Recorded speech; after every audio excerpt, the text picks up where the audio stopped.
Right, with that being said, let's move to the Evan's presentation from now on with a big round of applause. You proud of me, Evan? Well, let's have a round of applause for Erdint. Thank you very much for taking the time to moderate today. A lot of you know he's right in the middle of the current cohort and extremely busy and has a new baby and is running on, what, 2 hours of sleep today? Yeah. Thank you very much. So for Erdint, again, let's have a round of applause. Thank you very much. Okay, so let's get into this. Well, it's a deep topic, and so I'll try and make it as, let's say, interesting and engaging as possible. And if at any point it just doesn't make sense, let me know. So this is, like I said earlier, my fourth startup, and I believe that I can do this because of my co-founders. So as we often say in the Founder Institute, it is critical to get a good founding team. And as you can see, my co-founders are extremely experienced. Our CEO, Sinjin, will be arriving momentarily. He had a family emergency that he's been taking care of, but he'll be here soon.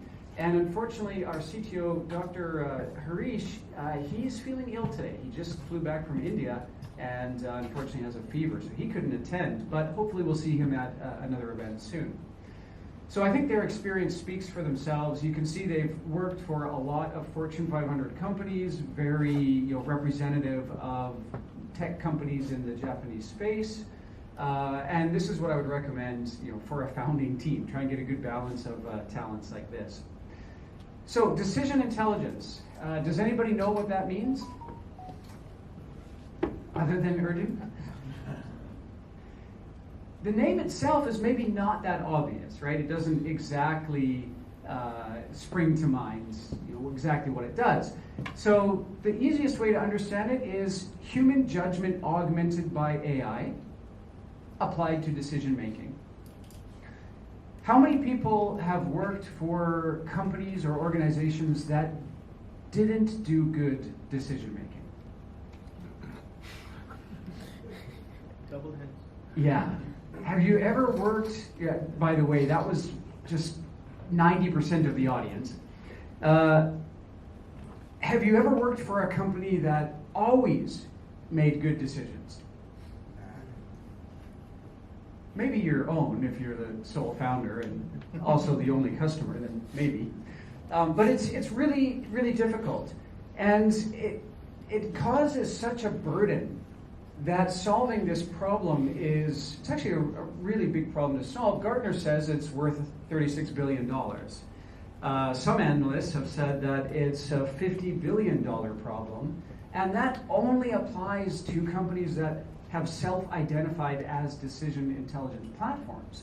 So there's actually a lot of crossover into the consulting world, other worlds as well. For a deep dive into what it's all about, highly recommend the books on screen here. The first two were written by Dr. Lorian Pratt. She founded the term decision intelligence, and we're very fortunate that she is partnering with us in helping us to bring her methodology and her curriculum to Japan. And you may come across Cassie Kozyrkov as well. She's quite a well-known decision intelligence thought leader. She was previously the head of decision science at Google, where she taught about 20,000 Googlers this methodology. And just, I think, last month, she left Google to start her own startup, which we'll be hearing more about soon. I think it's in stealth mode. So this is the problem. Slow, inaccurate decision making costs the average Fortune 500 company $250 million a year. So that's over $680,000 every day per Fortune 500 company. That's a huge cost. So why? Well, it's because business leaders are so overwhelmed with data, they're struggling to function. 40% of executive time is spent making decisions. And current BI tools usually, well, for the most part, fail to give clarity on what to do, what actions to take. Let's apply this to the current theme for today. How many venture capitalists in the room would like to identify as being VCs? That's very brave. Thank you. So we have 3 who raised hands. How many people work in finance? Let's broaden the category a little bit. Said 3, okay. Right, so when you're trying to make a decision about what startup to invest in or how to evaluate a startup, you have to go through this process. And it's very difficult given the existing tool sets. So the solution that we're going to talk about today is to start with the outcome, not with data. Don't drown yourself in data. Decide what it is that you're trying to do first. Clarify that. And then find out what actions you can take to achieve it. So that is the faster, more accurate approach to decision making. And it greatly improves productivity. It helps you, using a framework like this, helps you map your desired outcome, helps you see which actions you can take to achieve them using AI predictions and recommendations. And that's obviously our software there. That's one way to do it. But we're going to talk about the broad methodology today, just to give you a take-home that you can try for yourselves. In fact, you can do this with a pen and a piece of paper or a whiteboard. You can teach your team members how to apply the basic methodology. So step one is to define the outcome, what it is that you want for any decision.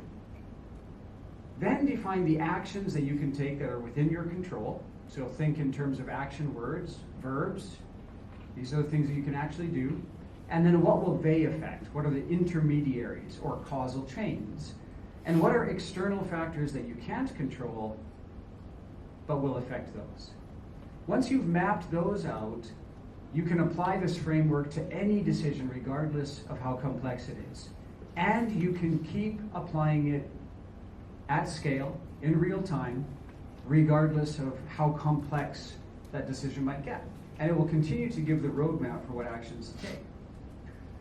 So the next step is to connect human judgment. And this is really important. You don't want to automate everything. You don't want AI making all the decisions for you. This framework is human in the loop decision making. So it's critical that you take into consideration all of the experience that your organization or your team or yourself has accumulated, map it out, figure out what projects are applicable, figure out which stakeholders are important for this particular decision. And if you have existing processes, consider compliance, regulations, maybe BPMN, business process, model and notation. Frameworks like these can be applied. The main thing to do here is essentially a digital Nemawashi process. What does Nemawashi mean? Patrick, you just chuckled, so go on. I don't know what's the right English word for that, but I think it's a way of taking consensus in advance if you're going to make internal decisions in the company. Yeah, I would say stakeholder alignment is the usual translation. Nemawashi actually means to dig around the roots of a plant very gently before transplanting it. So all the work you have to do amongst your team to get a decision made, to get something done. That's the visual image. All right, so again, this is a digital Nemawashi process. And it's all about stakeholder alignment. So figure out everything that should be included in this decision, create the framework, and what that does is create a training environment so that you can actionalize your data. And that creates a training environment for machine learning. So this is where AI comes in. Connect your relevant data at each point in the decision model. Now that data might look like recorded or observed data that you get from sensors. If you have an Internet of Things connected web, maybe it's measuring where your trucks are at a certain point in the delivery chain, or it might be measuring how many users are using your smartwatch or something like that. Connect that data. If you have a CDP, Jeff, what is a CDP? Customer data platform. Customer data platform, that's right. What does it do? Yeah. It's like a CRM on steroids. Yeah, exactly. CRM, of course, is John Paul. What's a Customer relationship management. platform? Exactly, customer relationship management platform. So these are systems that aggregate your data for a specific reason. Usually CDPs are deployed for marketing and advertising use cases, CRMs usually for sales and marketing and so on. Or it could be a very traditional system like SAP or Oracle, which gives you a way to manage all your organizational data. All of that data, properly labeled and structured, can drive machine learning. But sometimes it's not enough. You have to fill in the gaps a little bit. So you need synthetic data. This is basically manufactured data that can create the initial data training sets. Or sometimes you're just recording statistical data, like how many units were sold today. Very simple stuff. That can be done with a flat file, a CSV upload. Once you've connected all that data at the relevant points on the decision model, then you can apply AI. And in this case, we'll keep it simple. AI is basically the different AI augmentations that will assist you at different processes in the decision. So wherever you can have the AI do some of the heavy lifting for you, do some of the work that machines are good at, which is processing large amounts of data, finding patterns in the data, finding historical benchmarks upon which you can start creating predictions or recommendations and prescriptions. That looks like this. There's basically 4 main types of AI that you can apply for this. Descriptive analytics, they tell you what happened, and they basically give you hindsight based on large amounts of information. Diagnostic analytics will tell you why something happened, and that starts to move into the insight realm.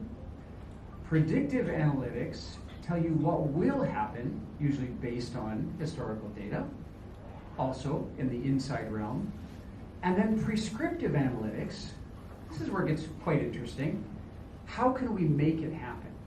What action could you take that will allow you to achieve this outcome? Foresight.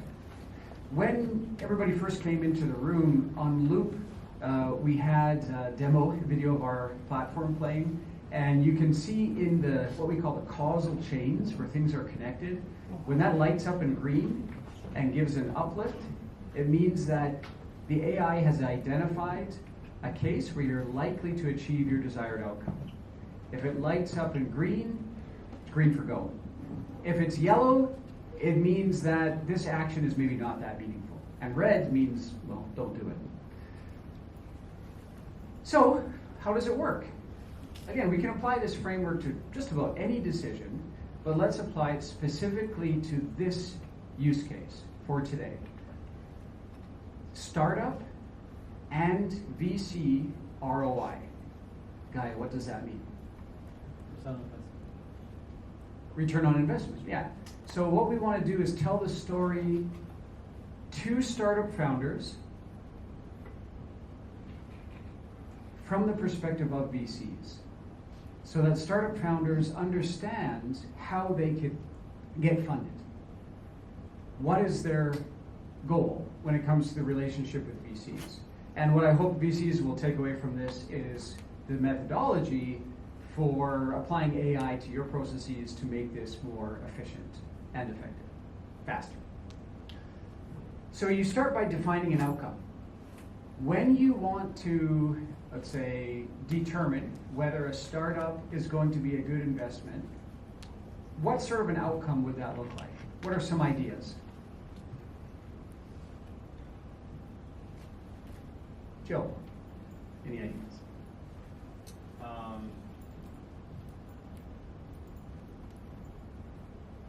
Sorry, let's see.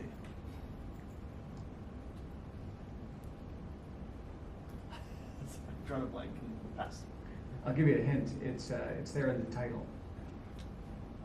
The decision for funding. It's at the end of the title. Oh, ROI. Yeah, set your ROI. Yeah. So let's set the benchmark. Just so startup founders know, Generally, in Japan, VCs need to get at least a 3x return on investing in you. But that's actually a very kind benchmark because it's pretty low. Lauren, what would it be in the States? Ideally 50. Ideally 50, yeah, I mean, yeah, as much as you can get. But generally speaking, 5 to 10. Let's say, even in Japan, 3x would be the minimum. The target is 5 to 10. X return means the amount they put in, get 5 to 10 times back. All right, so this is your job as a startup founder, is to figure out how you can do this. Because by allowing or enabling VCs to get a return, you also enable them to invest in you so you can keep moving forward. This is basically the fuel for your business, right? So what actions can you take to achieve that outcome?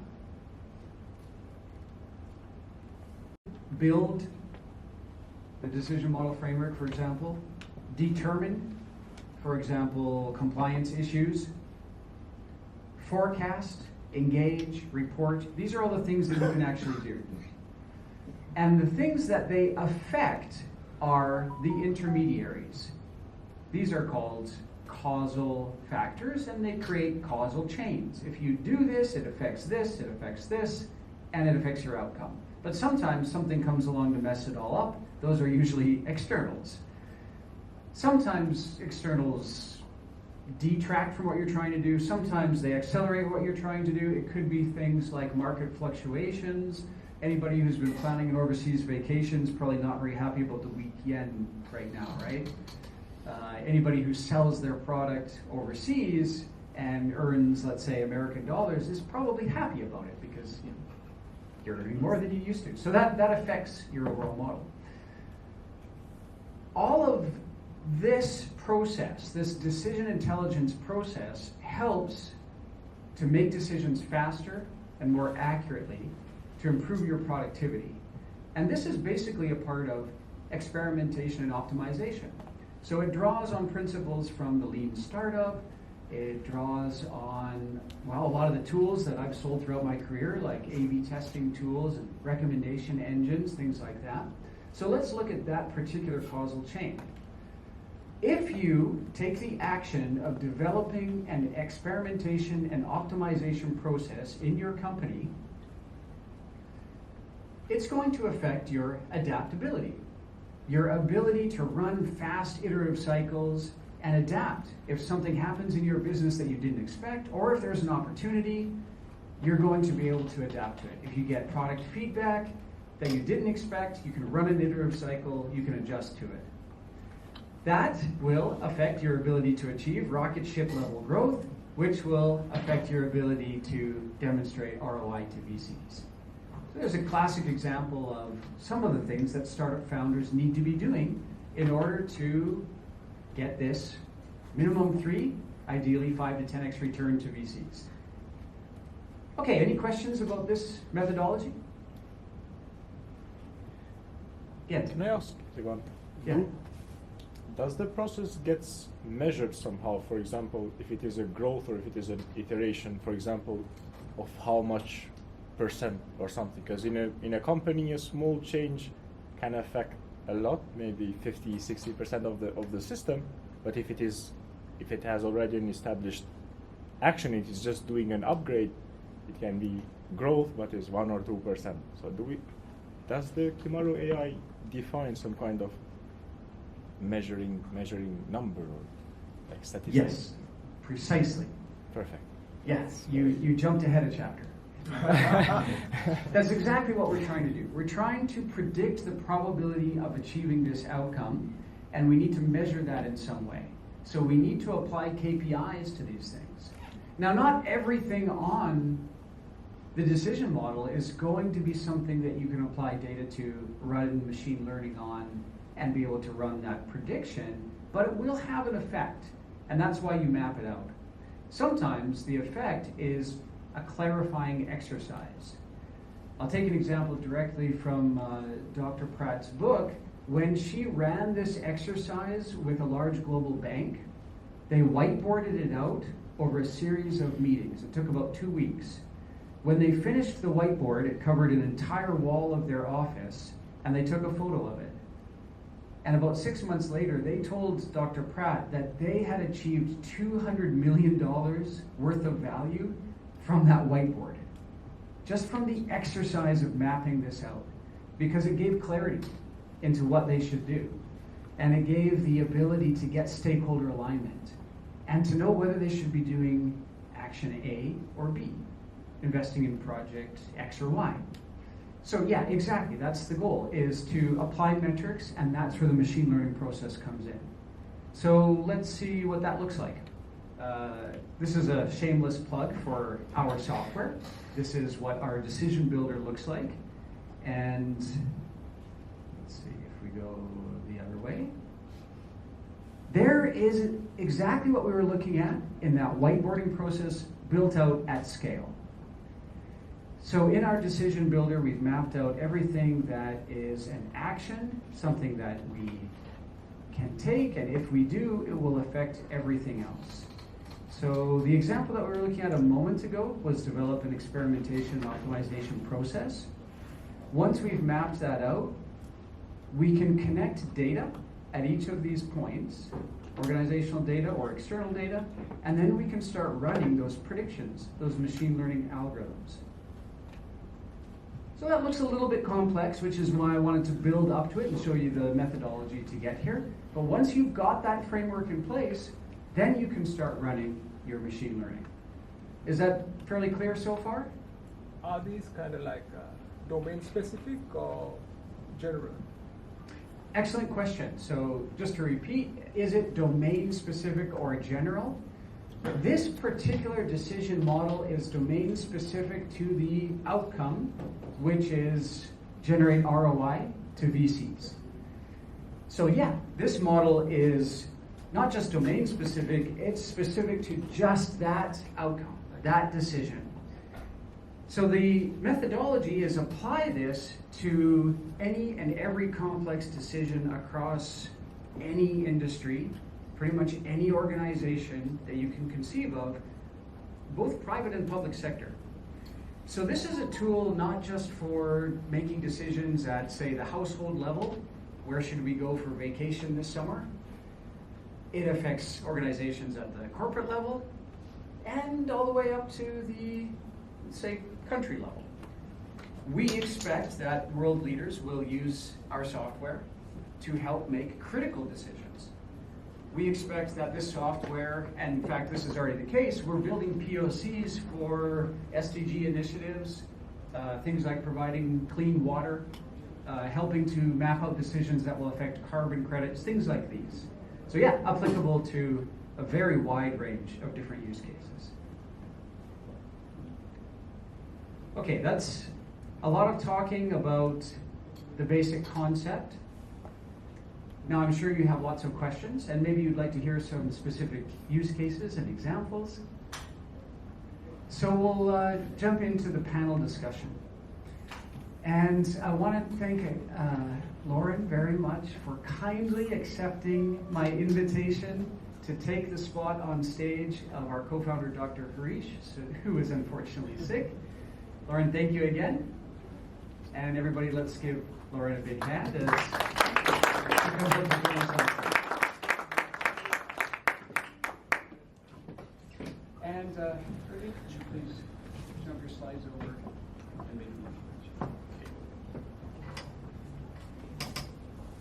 All right. Lauren, here's a microphone for you to introduce yourself.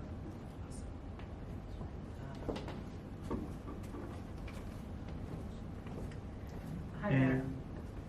I'm Lauren. I work for Woven by Toyota. We have a pretty significant smart city initiative happening out in Higashi-Fuji. A number of automotive initiatives around autonomy, software-defined vehicles, and also a $800 million growth fund attached to the company. I'm not here to represent any of that. I'm just here as a friend. Erdic? Yeah. So thank you so much for joining us today. Really appreciate your Yes. input here today. And the next panelist today is Shinjin Wong. Shinjin, come on the stage and then briefly introduce yourself.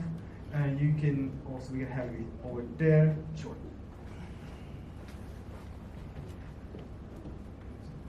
All right, Shinjin. It's Yeah. yours. Well, I think it's really simple. My career is started out in the military. My father was a Marine, so I joined the Marine Corps, became a scout sniper, and did a lot of nice Rambo things. But then I wanted to do something a little safer when I got back, so I wanted to get into computers 30 years ago. Started a corporate career with Microsoft. Ended up at the Redmond office, the corporate office. Ended up managing the infrastructure, all of the networking, all of the data centers around the world. Also joined Nippon Yusen, NYK. It's a 102-year-old company, more than 100-year-old company. That's where I really, really understood the Japanese culture and the business life, and ended up meeting a Japanese girl who I married, and why I ended up in Japan. And then I guess lastly, once I finished doing all that and I retired from Microsoft really, I went back and started businesses. I started a software development company in New York. I started a technology strategy company here in Japan. Originally worked with McKinsey, the COO, Karina Johnson, and did a lot of good business strategy work with technology here in Japan. And so that was maybe the third phase is entrepreneurship, and this will be the third venture that I put together. I've got 5 daughters, so I don't have a lot of money. I'm the ATM, I'm not dad, right? I'm the ATM. And I always wondered, what would I teach them? What do they need to know to navigate their life? How can I be sure that they're going to be safe and good and do something? What would be the one skill, the one superpower? It's how to make a good decision. If they could, where to go to school, how to work, or whatever decisions they made, they needed to be able to judge them correctly, and they're going to be okay, whatever they do. So that's why I'm really pleased to bring this platform, this framework, and my brother, my brother from another mother. I'll pass this on to him. I tend to monologue sometimes, so I'll try to quail that a little bit. I like the sound of my own voice. Evan? All right. Thank you so much. Thank you very much.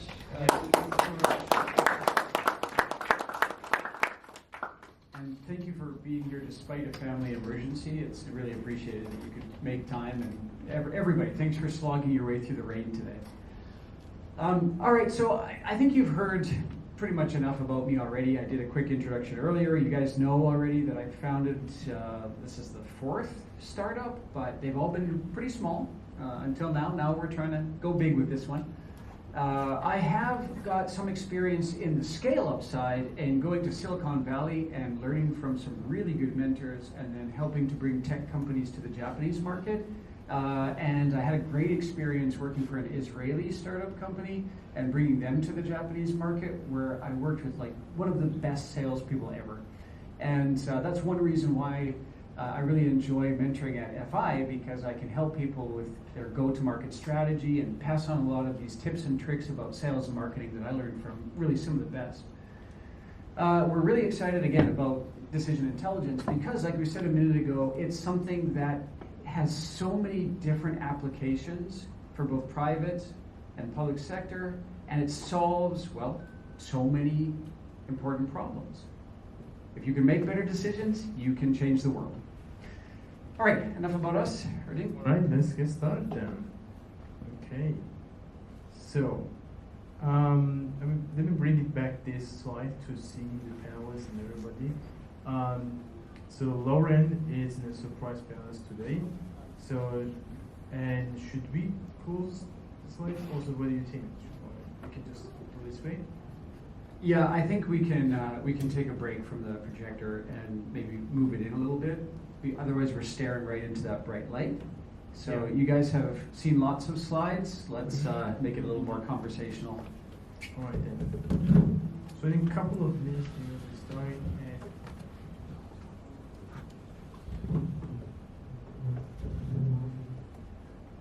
Natsuki-san?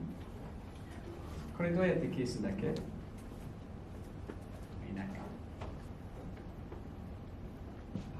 Joe, can I task you to turn it off the projector? Oh. Thanks. Perfect. So, all right, decisions.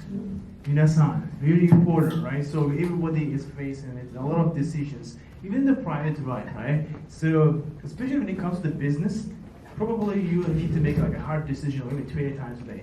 So I'm running the company right now, it's pretty fast growing actually, plus running an accelerator program and trying to pursue other endeavors at the same time, like trying to launch a fund and things like that. And I face a lot of different challenges literally every day, right? So what if we could map out everything and dynamically able to see, maybe with the suggested algorithm behind it, and utilize these learnings and actions and right? That's why it's very important decision in times today. So we have a panel of experts and then people who has an experience and on knowledge on this topic. We're going to discuss a little bit, dive in there to discover the magic portal of the decision intelligence.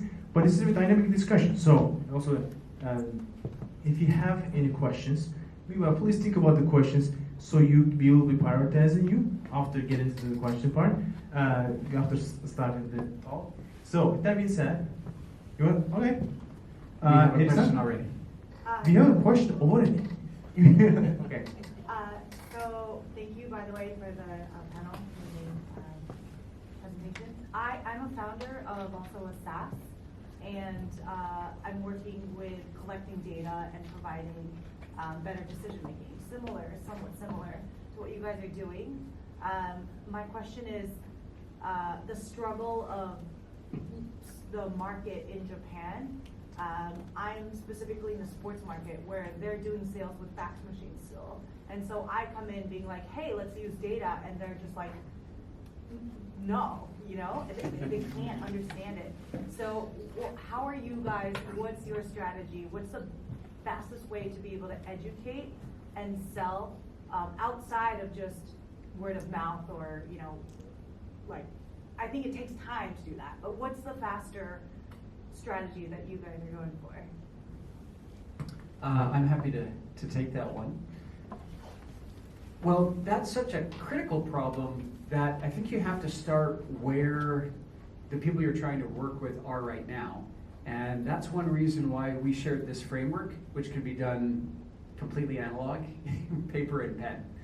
So start by mapping out your desired outcome, determine the actions you can take, and then what they'll affect, what the external factors are. Do that in the Emawashi process before even thinking about the data. Because if you start with data, then it gets overwhelming. And for the last 5, maybe 10 years now, we've all been told that data-driven decision-making is the right thing to do, and all major corporations have invested in that. But the data load is now so severe that it's just overwhelming. And that's actually slowing down the decision process and making people feel overwhelmed. So directly to your point, Eddie, the reason why Japanese corporations have so low return on implementing digital technology is because it's hard to understand the framework for adopting it, for actionalizing it. So you have to start with that first.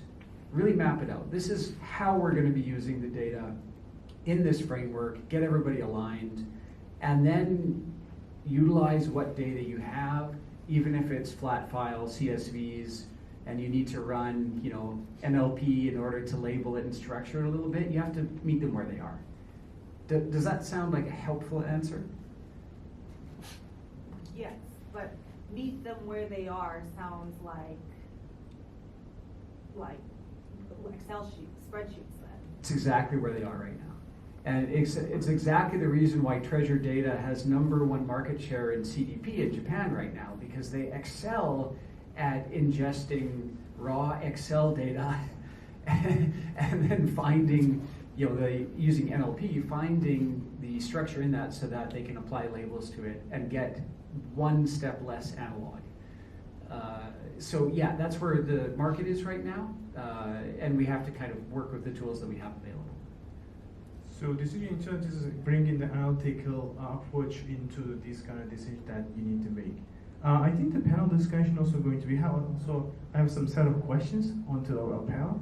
So I think this is going to be quite insightful that you will be immersing yourself with the decision making role. So let's get started then. So first, I structured the panel talk into three main points, right? The what and the how, and then what and why and how chapters. So we want to know the what. We actually get the presentation, so we already know it. What is the decision intelligence? So I would like to also a little bit articulate. We want to know the why. Why is it important? So in order to do that, so I would like to ask you guys to how severe is the problem it solves, the decision intelligence. Give us some numbers, like especially the economic and monetary sense. So how much money we are leaving on the table, let's say, and maybe also the societal impact on this, making the right decisions quickly and reiteratively, backed by the data, and how it affects both economically and in the social life. So let's start with. Shall we start with Sunjun? Sure. So statistically speaking, the Fortune 500 companies, you know, the top CEOs, they have 40% of their time is spent on decision making. And it really leads to a lot of decision fatigue. The inaccuracies of the decisions that get made from bias or because they just have to, or just because somebody in their group is a fist pounder and says, we got to do it this way. You know, decisions get made that way and they lead to a lot of waste. $250 million of time, over 500,000 hours of management time every year in the Fortune 500 companies gets wasted on inefficient decisions. Per company. Per company. It's an amazing number, right? But it's the reality, and it's how do you get to it. Information assets, I guess, and to your other point that you raised, the quickness of the need of a decision. Yeah. Could be life and death. Because there were some elementary school students in Japan, a couple hundred of them, they died. Because they couldn't move 300 meters away from a tsunami. So 2 boys from that school, that elementary school, survived because they didn't obey the rules. And they ran up the hill, and the water raised, and all of the other children died. Interesting. So it's a true story, of course, and it's the reason why my first company, when we developed software, when you all get the alert, Jashin, it's going to happen, that's all it does is tell you something's going to happen. Doesn't tell you where to go. No. Does it tell you, do you need to do something? No. It just, that something's going to happen. So the decision we need to make, and we need to prompt people to, is go 300 meters this way, now. Or if you can't do that, here are 3 alternatives. Here's the nearest shelter that you can go to. Do you guys know where the nearest shelter is to on your way to work or where you go? I'll guess not. But if you did, right, you could get there. Anyway, sorry to take up that time. Yeah, no worries. Howard? Yep. Howard? Social impact is a big reason why we're passionate about this. And let's think about the social impact for everybody who lives in Japan. Right now, Japan's GDP has suffered a decline. And it doesn't seem likely to get back to number 2 anytime soon. So why is this? Does anybody know, any finance students, what is the really rough calculation of GDP? What makes up a country's GDP? We use this as a benchmark to kind of measure economic power, let's say, but what does it consist of? Anybody wants to speak up what's GDP? Consumption, investment, net export, and government spending. Correct. Times? Times productivity factor. Yeah, let's include who did all that work? That's a great answer, totally great answer. That's textbook. But let's simplify a little bit. Perfect. All the people who do that, the working people, times productivity. So to put a KPI on it, per hour productivity times your working population. How is Japan's working population doing right now? That's not good. It's drastically declining. How is the per hour productivity doing? It's stagnant. For the past 20 years, it's plateaued. There are little dips and rises here and there. But in comparison to almost all other developed nations, whose per hour productivity is increasing, Japan cannot retain its current GDP with a declining population and the current per hour productivity. So why is the per hour productivity increasing in other countries and plateaued in Japan? I guess bad decision. Bad decision making, slow decision making, decision making that takes. Not backed by data. Better fax machines. Patrick, Oh yeah. yeah. Patrick, say I again. think able to adapt and flexibility also. Adaptability, yeah. So again, that's the slowness factor, right? So Japan is not adapting, and specifically what Japan is not adapting to or adopting is digital technology. So currently, Japan's per hour productivity is 30th amongst the OECD nations. So that's essentially the developed nation benchmark. Japan's per hour productivity is 30th, and that doesn't seem right because Japan is technically advanced in so many other ways. But the reason it's 30th is because the ROI on implementing digital technology is 63rd in the world. So like almost half of the planet does this better than Japan. And the reason is because of that lack of adaptability to new things. So it's old decision-making processes, the old, very analog nemawashi processes that take a long time, that are preventing Japan from being able to adopt this new technology and move faster. Now, Japan's slow mover advantage is sometimes a strength. It was definitely an advantage during the industrial age when getting the assembly line process perfect and then slowly iterating on that. Well, not slowly, let's say, incrementally iterating on that led to Kaizen, Six Sigma, the Toyota way, great strengths in many different industries. But it's not the industrial age anymore, it's the information age, and everything is sped up. You must move faster. So this is why it's so important for all of us living in Japan. If we want to maintain a great quality of life, and I think Japan is the best place on the planet to live, absolutely great lifestyle here. In order to maintain that, we need to increase the per hour productivity.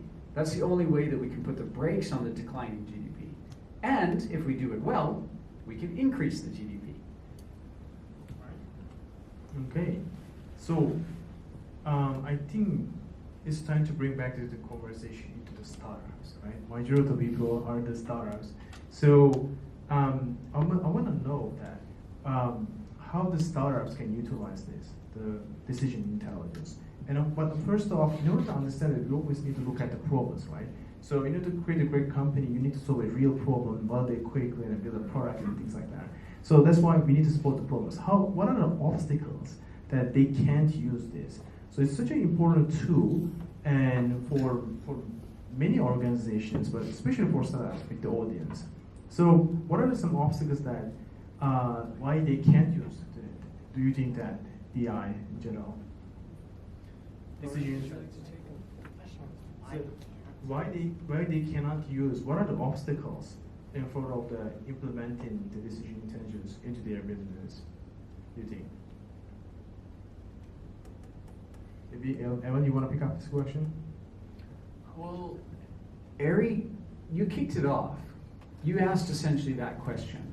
So if your specific customer user base that you're targeting right now is stadium owners, right? And they're kind of trapped in an analog mindset, and even though your service and your product are going to generate extremely useful data sets for them, they don't know how to actualize them, and they don't actually own their tech stack. It's usually the systems integrators who own it. And so they need to work with media agencies or other partners to even really actualize or understand how to utilize that data. So that's definitely one of the big hurdles. And then just getting them to understand the digital transformation process. So we could start there. Digital transformation is part of it. Lauren, in your work, you probably see this. Let's say, maybe not from an entrepreneur, but entrepreneur. Sure. So I think exploratory funds. We have an exploratory fund in the U.S. They get to do whatever they want almost. Everything on the Woven Capital side has to tie in from a strategic partnership, either from an integration, JV, or whatever. And those tend to be a lot of work. And mapping that roadmap, that game plan, because one, it's either not aligned on an internal basis or it's not built here. So there's a lot of either political or just other business hurdles that inhibit even the possibility of these investments, even despite there being a very lucrative financial return for the investment. Be very exciting to explore that on a more systematic basis in terms of mapping it out. And if we can lower that effort, then we can speed up the deal flow cycle. This is the point of view of the VC perspective. Right? Yeah, sorry. No, it's okay. It's okay. No, it's But not. if you flip the script, Yeah. from a startup point of view, you can map out so every decision becomes a lever, right? And if it's 5 different decisions that lead to an intermediate outcome, how do you know each one of those decisions are going to get you closer to the goal? If you're playing golf, you're just trying to get to that hole in the shortest amount of strokes. If a VC, if I'm trying to ask you for money, I'm going to want to hit those checkpoints, and knowing what those checkpoints are. And I think that's maybe the value that decision can, because then you can look at me and say, these guys got it together. Mm-hmm. They understand the decisions they need So to make. you can reverse engineer. I think that's So business I case, think yeah. if you wanted to turn it into like a Figma-like product, Yeah. where you're co-developing out a solution, and then it becomes a sort of a platform that could be easily visualized up to the IC investment community or a committee, that makes the whole decision making a lot easier, because you do have not only the visualization, but you can also trace it and you can map it, which is another struggle for the portfolio managers that are trying to, ensure we're doing what we said we're going to be doing. Yeah.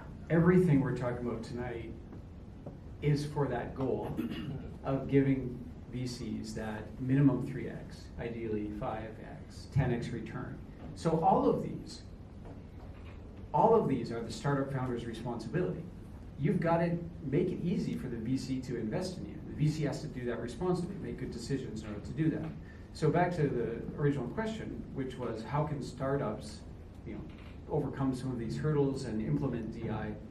Startups and VCs actually face the same problem when it comes to better decision making, which is lack of data. So startups don't have enough data because they're so time-strapped trying to focus on building something that they can't always go out and research every aspect of the market, know all of their competitors, understand every single thing that would map into the VC's judgment criteria for them, the decision model. And VCs have that. They know what the model looks like, but they don't know it yet for this company, especially when they're early stage. And so there's a lack of data on both sides. That's where this methodology really helps, because you can connect the data that you do have at pivotal points in the decision model and then start running predictions. So you can actually get started with decision intelligence even when your information set is very low using this methodology. Yeah, I would add, just to piggyback on that a little bit, and getting back to this question about data. I don't think, when you say data, it scares people because they're like, oh, I don't have tables, I don't have a database, and all that kind of thing. But if you said it's an information asset, Because I'll bet you that the people who are making decisions read something or somebody did some research. That's an information asset. That information asset can be the data. So I think it's a teaching opportunity. You know, there was an airline that suffered because of the COVID problems, right? And they needed $60+ billion loan. But airplanes, companies can't, what do they have of value that they can sell? How could they secure that $60 billion loan? Because they don't own their airplanes, they lease them.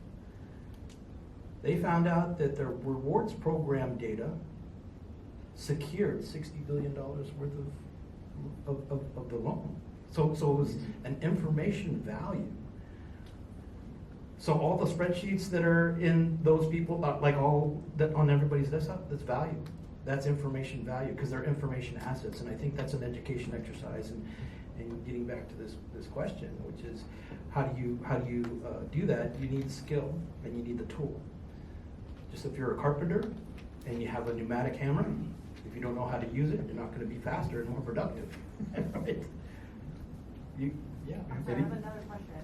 Sure. How do you encourage decision making in a culture like Japan where like the entire education is built on not making decisions? Yeah, right. And the other, what was the other thing? The other thing is also corporates are very protective of their own data, and they're not. People don't like to share data at all. So how do you encourage decision making? Point one, actually, Japanese education and the entire culture is geared around decision making, just at the group level. Collective decision making. And so this digital Nemawashi process facilitates it. It makes it faster because it gets you everybody aligned more quickly, more efficiently. Now the reason Japanese culture is geared towards collective decision making is to remove the individual responsibility and to make sure that everybody's aligned so it's harmonious. There are a lot of reasons why this might be. It might be because of the Confucian culture, maybe. Harmony is the greatest good. Try not to make waves. So if you can allow people to make that process faster, you're going to speed up decision making at the individual level, but it's sort of top down. It's because everybody's getting better, everybody's getting more accurate, faster with the decision making. It solves that first problem.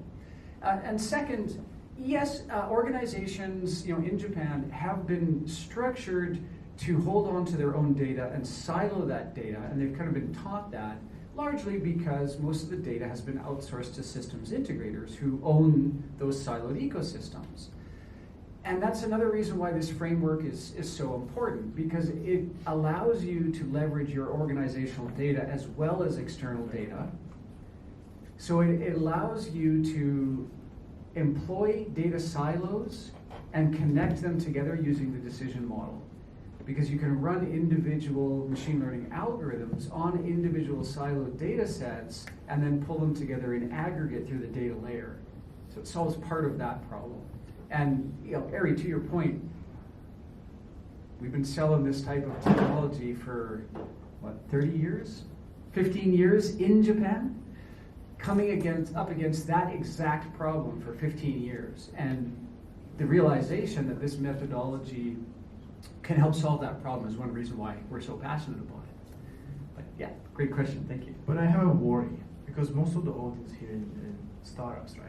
What we advise in the startup accelerator program is taking the decision as quickly as possible and constantly experimenting it.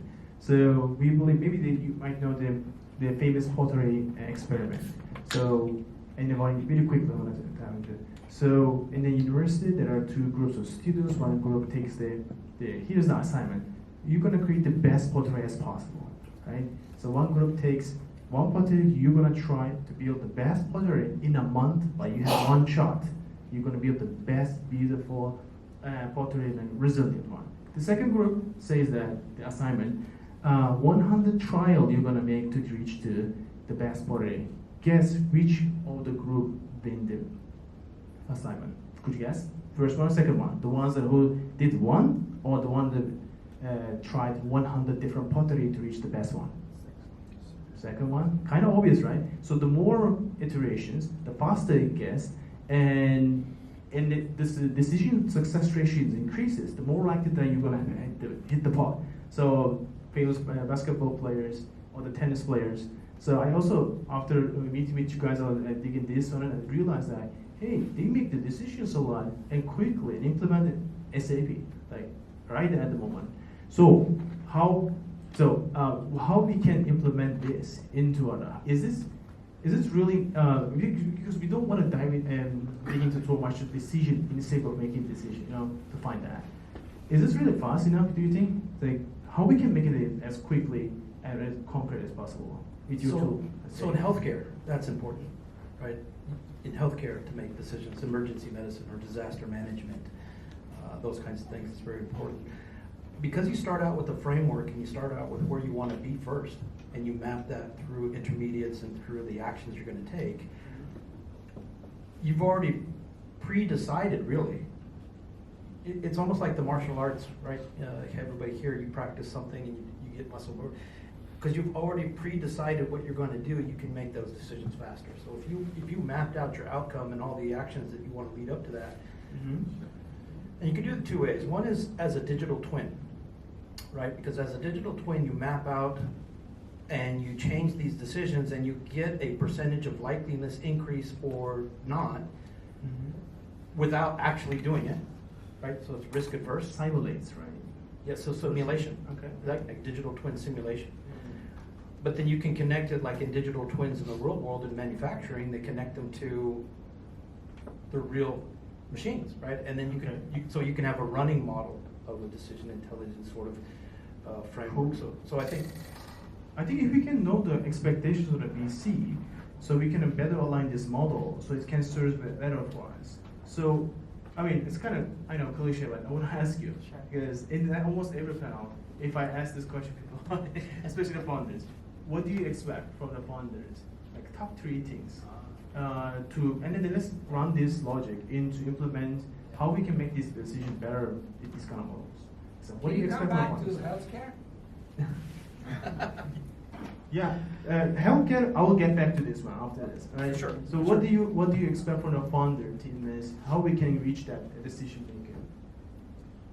So usually when anyone asks me for money, whether it's for the fund or as a private investor, it's always what revenue you have, you don't have revenue, what traction you have, or what experiments are you running and how well you're doing that. And half the challenge has always been these experiments are not systematically being run at scale. And not recorded data. Yeah, so it kind of goes back to a lot of times people do the business model canvas, they check it off and that's it. They don't embrace the spirit of actually examining their assumptions and then revisiting it as the business grows, because everything changes. It's a living or breathing organism. So a lot of times when I speak to other startups, whether I'm advising them or trying to invest in them, the real challenge is they don't know what's moving and they don't know where the weak points are. And so they can't, that's a huge red flag for me in terms of just how well do you know your business. And so in order to get to the 3, 5, 10x, 50x, whatever the hell you want, you're always trying to manage your CAC, your acquisition costs, your LTVs.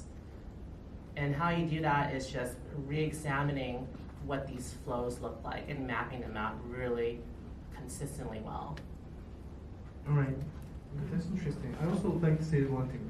I'm going to open up the conversation stage for questions very soon. Meanwhile, think at the moment, while we're doing that, we're going to wrap up very soon, right? So this, I would like to go to your home with the actionable insights that you can implement, and then perhaps achieve your desired decisions and the desired outcomes by making better decisions with these learnings, right? So there are a lot of variables that criteria that investors want to fit into these. If we could really know what are the outcomes needed for this, we could better align. And if we can really do it rapidly by providing the data on it and back by the data, probably great, right? So Evan, so what do you think? To reach these expectations, how startups can utilize this, really? What do you think? Well, essentially, what we're describing here is A/B testing for every action you could take to achieve that, and then utilizing AI to map the probability of it working. Try this. Is it likely to work? Yes or no? It's just as simple as that. That's essentially what the framework gives you, and then applying the machine learning training algorithms like Jens you were referring to earlier, that's what it allows you to do. You can map out all of the actions that are most likely to allow you to get to that objective. And you can do that at scale on the fly with regular updates of your data. So all those points that are mapped on that decision model and then connected to data, that data can be updated constantly, near real time. So you know if external market fluctuations are going to affect your ability to achieve that outcome of providing ROI, or if your latest product launch reception was working or not, or whether your marketing campaign is on track to allow you to hit your revenue goals. You get updates of whether you're on track or not in essentially real time using software like ours. So it allows you to apply that lean startup methodology, iterative testing, constantly testing and constantly checking to see if you're on track or not. You can visualize it like this. If you have driven a modern car recently, rented a car, if you own a car that has a navigation system in it, input your destination, search in the map, input your destination, that's your objective. And the Navi will route the best road for you to take. And as you start driving, if there's congestion on that route, or if there's an accident, it will give a notification and it will give you a recommendation of a reroute. That's exactly what decision intelligence platforms like ours do, but for business decisions. It's a great analogy, really great. Yeah, so who knows the term dog fooding? Dog fooding. Eat your own dog food. Eat your own dog food. Drink your own champagne is the fancy version. I'm a beer guy. You're a dog food. Beer dog food, yeah. So we eat our own dog food. So we created our decision map on what we thought would be a good company and profitable and provide value, right? We mapped out our outcome. Then we backtracked it to the actions that we needed to take in order to create that kind of company. Such as run events regularly. And that was on With that FI. Oh, That's right. At I A4. feel like I'm in a simulation. That's right. The Butch film. Yeah. So we're eating our own dog food. We created a map. So the last 6 VCs that we met, they wanted to know how we made our decisions, and we keep our decision log, and we understand how we map those out, and we can say we made this decision and it created 30% uplift. What we thought we needed to invest in marketing. The last decision we needed to make around LinkedIn and whether we should buy ads or not buy ads, or whether we should do advertising. All those costs, all those startup things that you've got to do. And everyone in here, I think, wrestles with either one, how do you measure companies that are going to provide value because you want to give them money to do that, or if you're trying to get the money to get to where you need to go. And if you can map that out and you can show people, well, this is what I decided, this is how I did it, and this is the reason why it worked. You can demonstrate that value, then you take the guesswork out of it, right? And that's the problem. It's creating that digital twin of taking the guesswork out, and you inspire confidence in your product. How do I know it's going to work? Because I did the work, right? I did the footwork. I put the data in. I read the market. I understand how I tested it. Here was the right. So it's all those things that you can map out, and you can say, well, wait a minute, this didn't work so well. Let's change that decision. We've changed probably 6 or 7 times the way that we were going to approach doing our business as we move forward. And This morning. Yeah, this morning. Yeah. So it's been really dynamic, but it's not a shot in the dark. It is predicted, it is known entity, and then the people that are looking to give us money, there are a lot of interested people that want to sort of figure out how to get this done, and we want to meet those needs. I want to make one differentiation, guys. We are now talking about decision intelligence as a business discipline, right, that you can implement it. So they are trying to build a product. They are doing it, building a product that also be useful for running these, implementing these business decision discipline to your business, even for early stage startups. So that's why we want to be as relevant as possible. That's why I want to ask the audience. So, audience. So let's keep this conversation as actionable as possible. How we want to grow your business, right? This is our job. This is our passion. So we want you to grow your company, and then so this is how we can really create great value and then beneficial to the society, right? So questions time, right? And then after that we will wrap up, and then grab some beer and then networking. Okay? So questions, Joe. How do you deal with a situation where you have one outcome of like trying to grow revenue and a separate outcome of trying to decrease costs? And maybe the one that's trying to decrease costs might hurt your other outcome where you're trying to increase revenue, such as like taking away certain kinds of resources that might improve your brand or some kind of outcomes that help with the revenue generation. Yeah, great. You just described a well-mapped decision model. Okay. That's exactly the process So you is go there a through. relationship between the two outcomes? And Yes. Okay. Those are causal chains, Yeah. right? Because say when everybody came in, the demo that we had playing, and you can see on our website, that's specifically that use case. Objective is to increase revenue. Should we hire more salespeople to do more calls, or should we invest in paid media advertising? Right? So if you invest in paid media advertising, you're able to maybe deploy capital that you have right now, and if you hire people, that's not a one-time cost, that's an ongoing cost. And so you have to map out all the cost causalities. One thing you'll notice in that demo is that we map it out down to the level of employee reviews.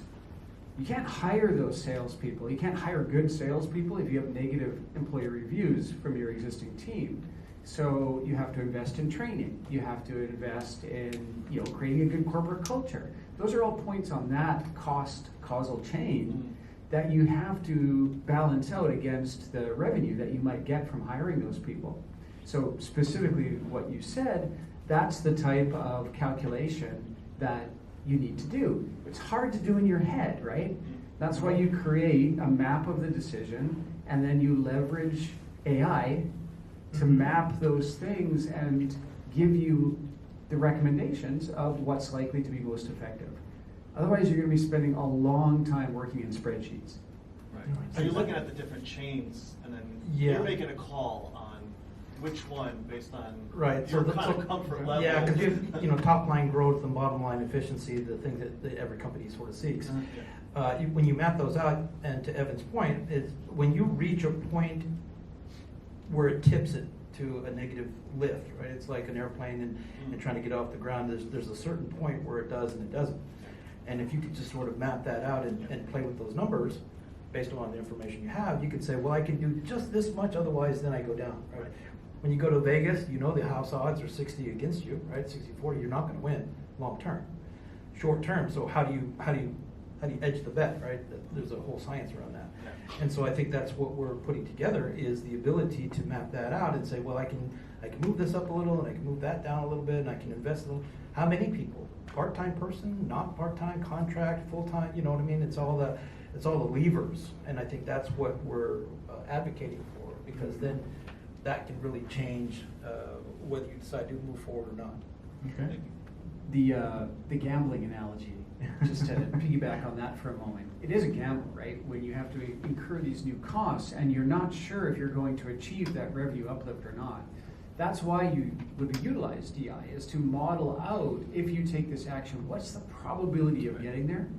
So it's a gamble, and to get into the technology a little bit, one of the AI algorithms you would use in that case is called Monte Carlo simulation.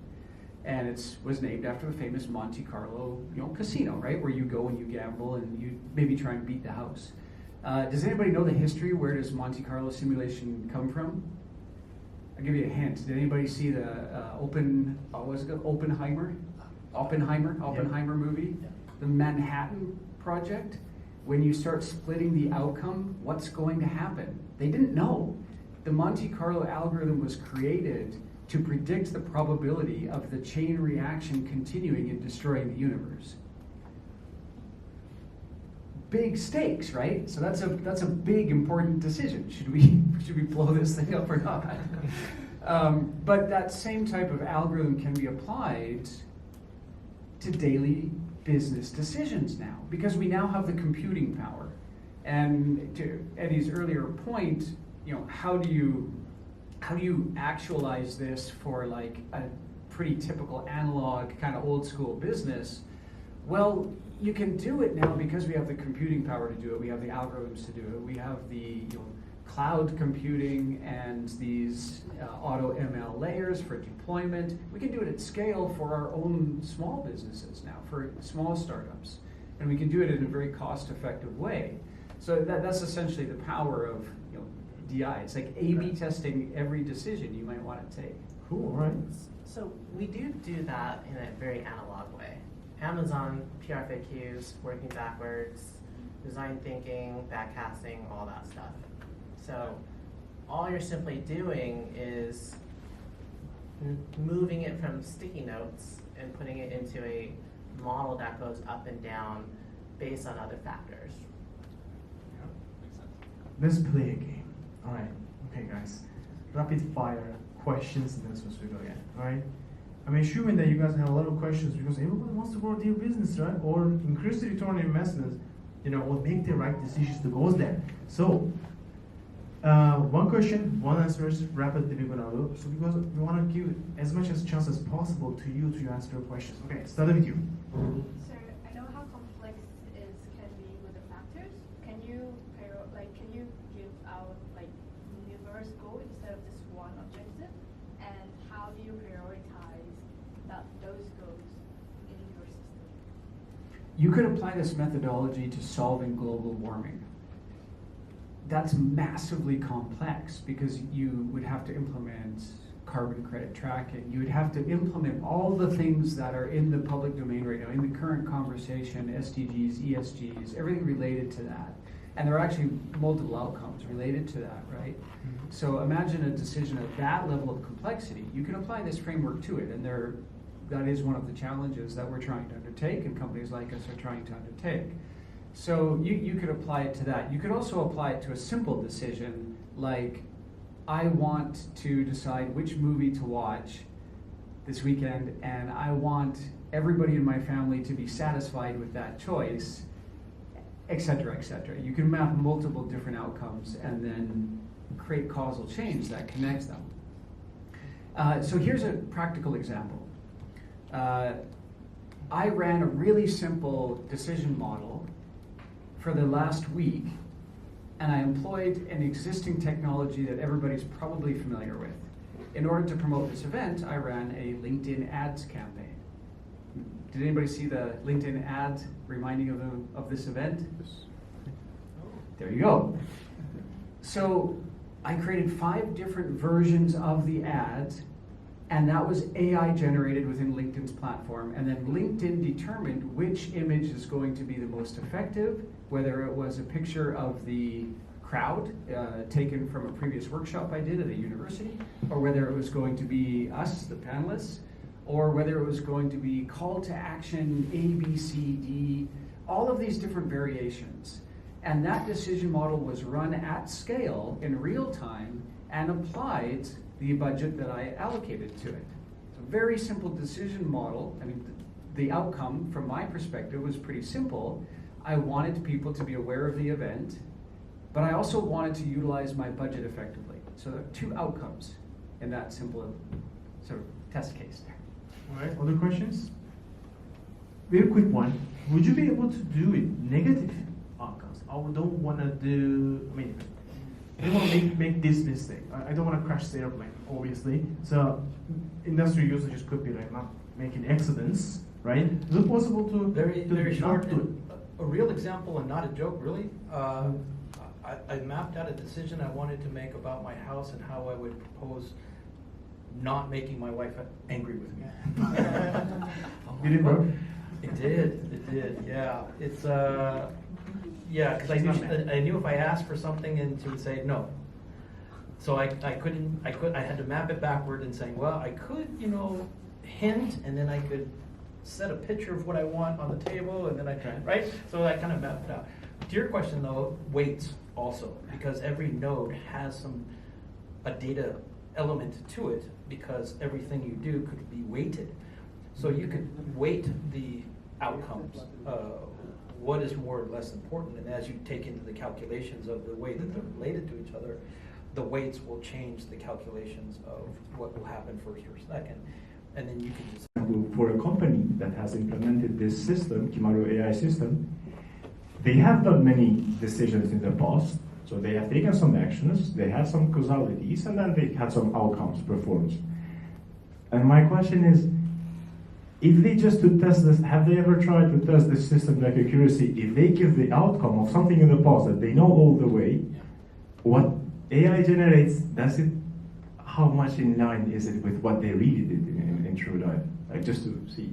Yeah, you just described the implementation process of the product, or a product like ours. So when you implement, you start with your historical data for decisions that were made that you know the outcome of, to test and refine and tune the machine. And when you know that it's telling you that a decision that led to this leads to this in the simulation, the tuning is right, and you're training the model correctly. Yeah, so you start with the historical data, if you have it. If you don't have it, you can start from implementation day one with new data. It just takes a little bit longer, and then you have to augment with synthetic data. Can I ask a question? Of course. Pretend like I want to have a microphone. Yeah. Lauren? Do you know of any VCs using DI today? Not at the early seed yet, but when we're looking at, say, A and B rounds, where there's a little bit more data in the, say, data room, there's a number in, say, San Francisco. They use it to help them pre-filter out their deal flow. So like folks like Tribe Capital, they're very aggressive actually in even marketing that methodology. And I believe a few others as well have deployed that. Patrick? So related to that, I have a question if this methodology is applicable for angel investor, because I was thinking as an angel investor, for example, I invested to a startup that I believe that will make a 5x outcome. Sorry. Yeah, but through the market or external factors, they suddenly make a pivot. So they are an AI company, but because of, they are a Web3 company, but next year they change it to an AI company. So it means that all my, the decision is just very different, right? Based on, because of these factors. Is this applicable? Are you asking about black swans too? No. Or just massive pivots? Yeah, just based on my experience actually.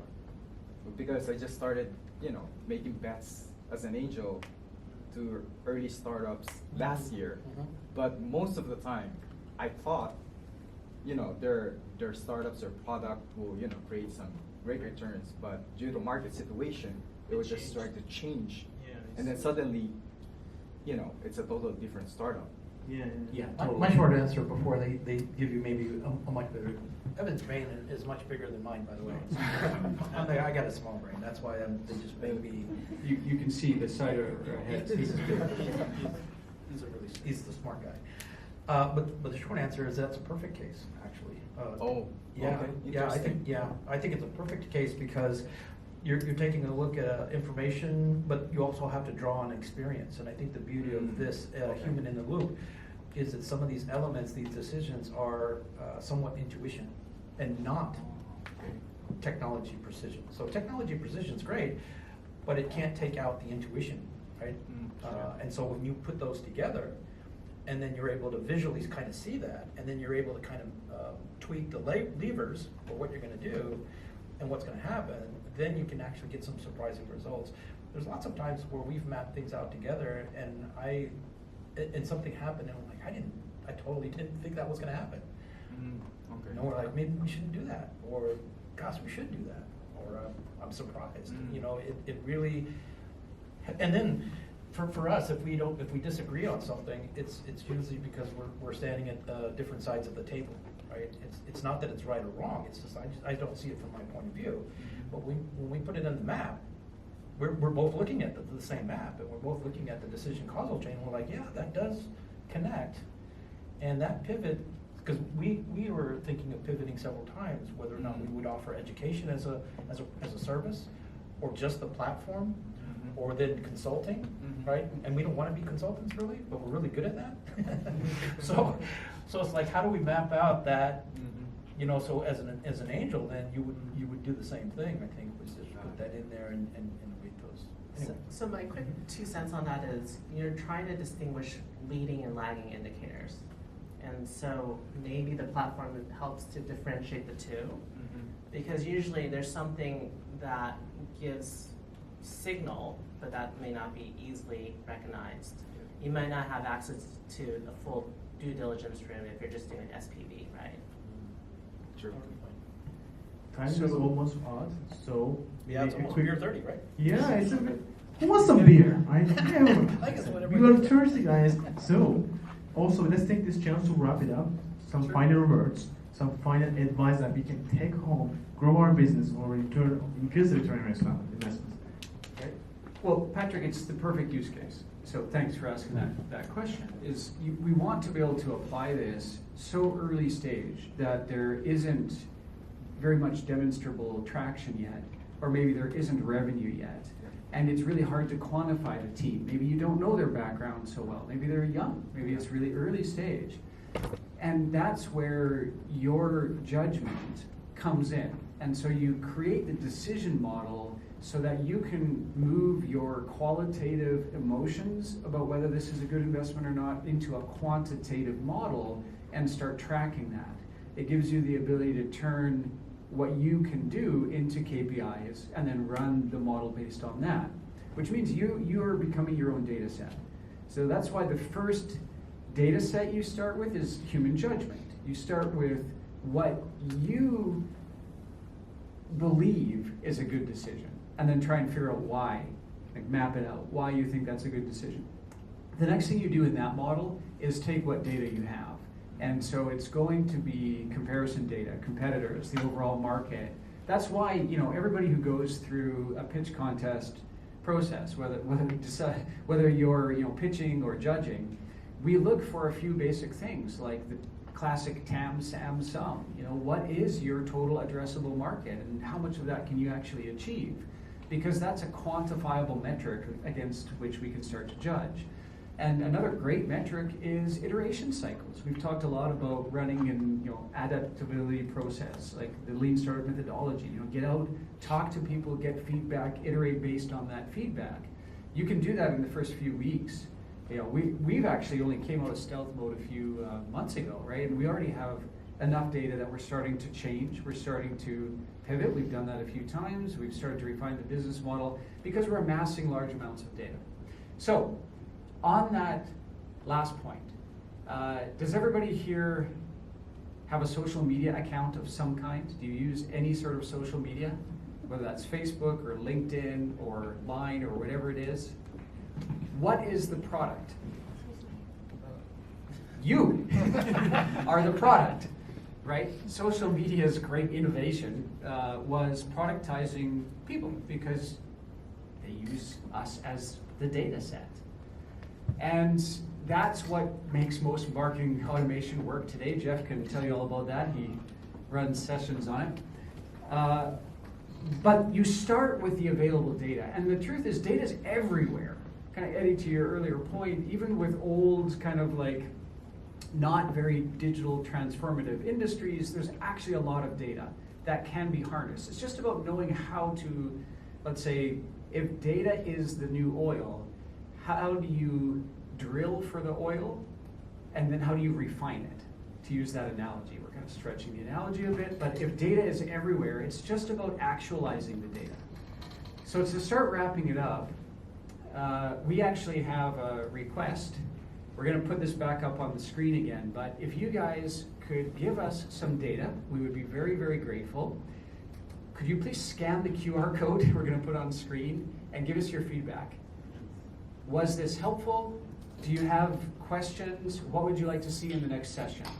We're going to be running these sessions on decision intelligence twice a month, and maybe more often if there's interest for it. So please let us know how we can help. All right. That being said, this is the end. So let's give a round of applause to our panelists. And